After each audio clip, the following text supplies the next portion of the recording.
We are in the media blasting booth at Blastmasters down here in West Palm Beach, and today we are going to learn a little bit more about powder coating. We are with Steve Sanguinetti. So Steve, explain to us what is powder coating and why is it different than just paint? Well, powder coating, first off, it's electrostatically applied, so it adheres a lot better than paint will ever adhere. So it's almost like a plastic coating? I mean, what is powder? Essentially, it's the paint is in powder form, okay? And it's done that way because of the electrically charged. What happens is the product that you're actually powder coating has a negative charge, and then the paint is a positive charge. So for that fact, it really just pulls the paint onto the product itself. And then secondly, it's baked on in an oven at 400 degrees. So, you know, the durability of the powder coating is way gonna, outshine a painted product. It's very difficult to scratch powder coating as opposed to paint. There are certain things that probably shouldn't be powder coated.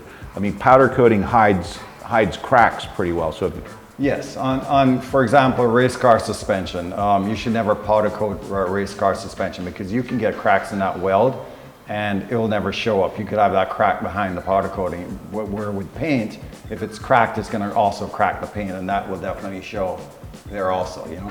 So to powder coat something, it needs to be a ferrous. Well, it could be aluminum too. So yes, but it has to. Electricity has to be able to run through it. You cannot powder coat plastic. Plus, you can't put plastic in an oven at 400 degrees. Exactly. Yeah. So you definitely have to have a good ground on these products. The carts that we actually hang stuff on, they've got steel wheels. We have a grounding strap that the part's actually grounded pretty well. All right. And you'll know instantly once you start to apply the powder. You'll actually see the powder react differently if the part's not actually grounded properly. Okay.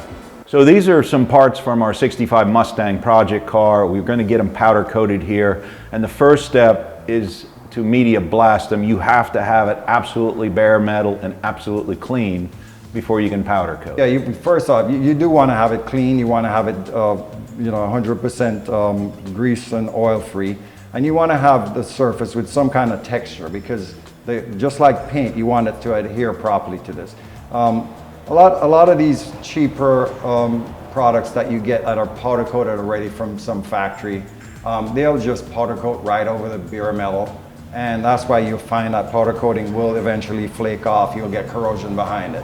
So we blast everything here. Everything that we powder coat is completely blasted, and that way we don't have to worry about a failure with our powder coating.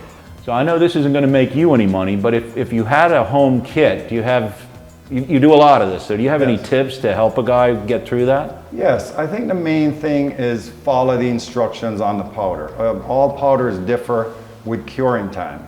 So you want to make sure that it's not the oven that you need to get to that temperature. If the temperature is 375, it's a physical part. So having an infrared thermometer, and it's essential that the part cooks for exactly the amount of time at the exact temperature that the manufacturer of the powder recommends. And what we'll do is in our big oven we don't, because we've got a lot of sensors on that oven, so we can tell exactly when it gets to that temperature. On a small oven, you'd want to open that door up. You're going to lose a little bit of heat from that oven, but you want to make sure that that part is at that temperature for that time.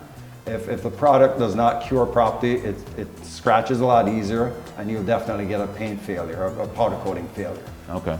That's essential. Good tip. Yeah, that's essential. So, all right, we've got everything blasted, and now it's up on this rack. So, Steve, tell us what's going on here. Grounding is the most important part of powder coating. You want these parts to have a really good ground. You've got jumper cables on here. That's the positive, negative charge you were talking about. Absolutely. That's actually transferred to an 8-foot ground rod that's down in the slab here. Well, through the slab, obviously. Because the most important part is you want to have good ground.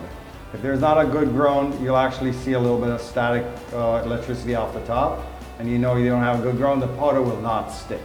And especially in areas like this where it's going to want to force the powder out of these areas. Okay. If you have a good ground, it's going to be a lot better. A lot of times when I have that issue, I'll actually take this grounding strap and I'll clamp it right here next to the part. Okay. And you could see a big difference in the way the powder goes. So when you're painting something, you very quickly can see how much paint you have on, if you have any runs, but this is different. You really can't see the powder that well, can you? Yeah, it's completely different. You can see how much powder you're putting on, but as to the layers of powder that you have on, you want to put on enough powder to where it's going to flow. It's kind of like paint. You want to have it flow out and get really nice and smooth, obviously. Okay. Too little powder, it's going to have a dull finish. Too much powder, you're going to end up with a run. And yes, you can have a run with doing powder coating. Okay. Yes. And another thing we haven't talked about yet is, and none of these parts have this situation, but if you've got areas that you don't want coated or like a threaded area, Yes. you can't just... No, you definitely want to plug those areas. We've got silicone plugs, all different varying sizes. We use silicone plugs. We've got special heat resistant tape that you'll tape stuff off that you don't want to get powder. Okay. Yes, you'll have a hard time tapping every single thread if you did powder coat these threads. So when you take something to a powder coater, make damn sure you explain to them what you need left blank or not coated. Absolutely. If not, most guys will. And some of these that have really fine thread, it's difficult to see that these things are threaded, especially if you've got a threaded area that's down in a piece of metal. You want to make sure all those holes are plugged. All right, well, absolutely. Let's get some powder on these parts. We'll get them baked in the oven and let's see what we got. Wow, I mean, look at this stuff. It's brand new.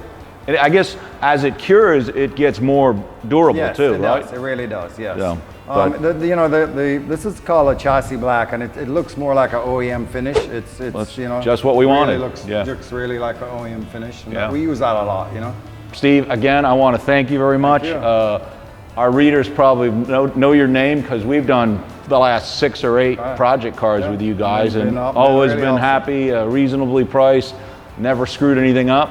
So cool. Thanks. Well, I'm glad we're making you happy. Keep bringing them. All right. If you like this sort of stuff, go to grassrootsmotorsports.com or subscribe to our YouTube channel, and we'll see you at the track. Support brands that support Grassroots Motorsports. Get your chemical solutions from CRC Industries. Visit crcindustries.com to learn more.